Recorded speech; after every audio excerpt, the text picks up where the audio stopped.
घरू खाते मुहर्रम अल हराम के हवाले से पाबंदियुनि जो नोटिफिकेशन जारी करे छडियो आहे। अवां खे ॿुधायूं पिया कराची मां जिते सॼे सूबे में कलम 144 लागू कयो वियो। सिंध जे घरू खाते नोटिफिकेशन जारी करे छडियो आहे। सिंध में 9 ऐं 10 मुहर्रम अल हराम ते मोटरसाइकिल जी ॿेल सवारी ते बि पाबंदी हूंदी। सूबे में मुहर्रम अल हराम जे महीने में हथियार खणी हलण ते बि पाबंदी हूंदी। नोटिफिकेशन जारी कयो वियो। कानून लागू कंदड़ इदारनि जे अहलकारनि खां सवाइ कंहिं ॿिए शख़्स खे हथियार खणी हलण जी इजाज़त न हूंदी।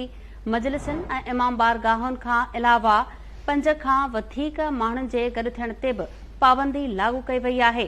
होटल्स ऐं अवामी हंधनि ते VCR ऐं फिल्मुनि जी नुमाइश ते बि पाबंदी लॻाई वई आहे, जंहिंजो नोटिफिकेशन जारी कयो वियो। अपडेट्स मालूम कंदासीं। लाइन ते मौजूद आहे सगीर जांडियो। जी सगीर, अपडेट कजो। जी बिल्कुल, मुहर्रम अल हराम जे सिलसिले में घरू खाते तरफां पाबंदियों जो नोटिफिकेशन जारी कयो वियो आहे। सिंध में कलम 144 लागू कयो वियो आहे। समूरे सॼे सूबे में जेको आहे 9 ऐं 10 मुहर्रम ते मोटरसाइकिल जी ॿेल सवारी ते पाबंदी हूंदी। सिंध जे घरू खाते तरफां अहिड़ो नोटिफिकेशन जारी कयो वियो आहे। उन नोटिफिकेशन में इहो ॼाणायो वियो आहे त मुहर्रम जे दौरान जेको आहे उहो हथियार खणी हलण ते पाबंदी हूंदी। कानून नाफ़िज़ कंदड़ जेके इदारा एहलकारनि खां अलावा कंहिं बि माण्हू खे जेको आहे उहो हथियार खणी हलण जी जेका आहे उहा इजाज़त न हूंदी।